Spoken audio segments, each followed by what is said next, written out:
प्यारे दोस्तों, आज हम आपको हजूर गौसे पाक शेख अब्दुल कादिर जिलानी रहमतुल्लाह अलैह और एक अजीबो-गरीब ऊँटनी का वाक़या सुनाने जा रहे हैं, जिसको सुनकर आप ज़रूर हैरान होंगे। नाज़रीन कराम, रवायत में आता है कि हज़रत अबू हफ्स उमर बिन सालेह बगदादी रहमतुल्लाह अलैह एक मरतबा अपनी ऊँटनी को हाँकते हुए हजूर सैयदना गौसे आज़म रहमतुल्लाह अलैह की खिदमत में हाजिर हुए और अर्ज करने लगे, हजूर मैं हज के लिए बैतुल्लाह शरीफ जाना चाहता हूँ, मगर मेरी ये ऊँटनी मेरा साथ देने के काबिल नहीं है और फिलहाल मेरे पास कोई और दूसरी सवारी भी नहीं है।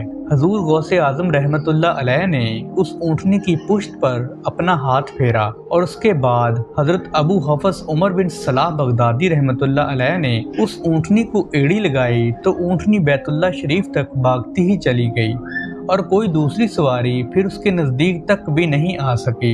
हज़रत शेख अबुल मुज़फ़्फ़र इस्माइल से मनकूल है कि एक मरतबा हज़रत शेख अली रहमतुल्लाह अलैह बीमार हो गए। हज़ूर सैयदना गौसे आज़म रहमतुल्लाह अलैह उनकी इयादत के लिए तशरीफ़ लाए तो आप रहमतुल्लाह अलैह ने उनके नज़दीक 2 खजूर के दरख्त देखे जो 4 साल से खुश्क पड़े थे, उन पर फल भी नहीं आता था। आप रहमतुल्लाह अलैह ने उन दरख्तों के नीचे बैठकर वज़ू किया और 2 रकत नमाज अदा फरमाई। दोस्तों, कुछ दिन गुजरने के बाद ही उन दरख्तों पर फल लगना शुरू हो गए और वो दोबारा से सरसब्ज़ो शादाब हो गए। हजरत शेख ज़ैनुद्दीन फरमाते हैं कि एक मरतबा मैं और मेरे दोस्त हज अदा करने के बाद बगदाद शरीफ तशरीफ़ लाए। बगदाद में हम किसी को नहीं जानते थे और हमारे पास सिर्फ एक कब्ज़ा कमान थी, जिसे बेचकर हमने कुछ चावल खरीदे और इन्हें पकाया। हम इन चावलों से सैर न हो सके और ना ही हमें कोई लुत्फ़ महसूस हुआ। बाद अज़ां हजूर सैयदना गौसे आज़म की खिदमत में हाजिर हुए तो आप रहमतुल्लाह अलैह कुछ बयान फरमा रहे थे। हमें देखते ही आप रहमतुल्लाह अलैह ने अपना बयान रोक दिया और फरमाने लगे कि हजाज मुकद्दस से कुछ मेहमान आए हैं। उनके पास कब्ज़ा कमान के सिवा कुछ न था, जिसे फ़रोख्त करके उन्होंने चावल खरीदे और पकाकर खा लिए, लेकिन वो सैर न हुए और ना ही उस खाने से लुत्फ़ अंदोज़ हुए।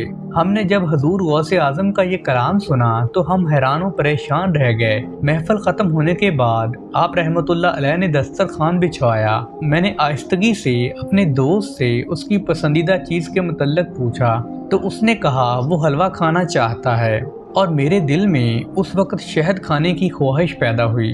अभी ये सब हमारे दिलों में ही था कि हजूर सैयदना गौसे आज़म रहमतुल्लाह अलैह ने अपने खादम को हुक्म दिया कि जाओ हलवा और शहद ले आओ। खादम ने हुक्म की तामील की और हलवा और शहद हमारे सामने लाकर रख दिया। हम हैरान रह गए कि हजूर गौसे आज़म ने हमारे दिल का हाल कैसे जान लिया। बिल्कुल इसी तरह बयान किया जाता है कि एक बार एक ताजर आपके पास आया और बोला, हजूर मैं एक गरीब ताजर हूँ, मेरे पास एक ही ऊँटनी थी जो कोई चोर चुरा कर ले गया है। अब मैं कैसे अपना कारोबार करूँगा और अपना और अपने बीवी बच्चों का पेट पालूंगा।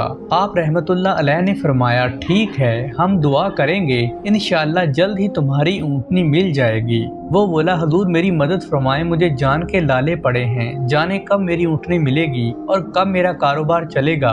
तो आपने फरमाया, तुम मेरे पास कल आना जब तखलिया हो। दोस्तों, वो शख्स अगले दिन हाजिर हुआ। आप सरकार ने फरमाया, जाओ तबेले में ऊँटनी खड़ी है, ले लो। वो शख्स गया और फौरन ही वापस आया और बोला, हजूर वो तो किसी और की कमजोर सी ऊँटनी है, कारोबार में कैसे काम देगी, उसका तो ना मुंह है ना ही सर। तो आप सरकार ने फरमाया, अच्छा तो फिर दूसरी ले जाओ। वो शख्स जैसे ही गया तो देखा कि एक ऊँटनी खड़ी है जिसका मुंह बिल्कुल भी नहीं है, बाकी का धड़ हरकत कर रहा है। डर के मारे वो फौरन माफी तलब करने लगा। तो आप सरकार ने फरमाया, बिना मुंह वाली ऊँटनी ऐसी होती है। वो शख्स अपनी गलती की माफी मांगते हुए रोने लगा, सरकार मुझे माफ फरमा दीजिए। आप सरकार रहमतुल्लाह अलैह ने उसे माफ फरमा दिया और पहले वाली ऊँटनी उसे दे दी। कहा जाता है कि उस ऊँटनी से उसके ऐसे नसीब खुले कि उसके पास ऊँटों के रेवड़ हो गए और वो ऊँटों के ताजर के नाम से पूरे बगदाद में मशहूर हो गया। सुभान अल्लाह।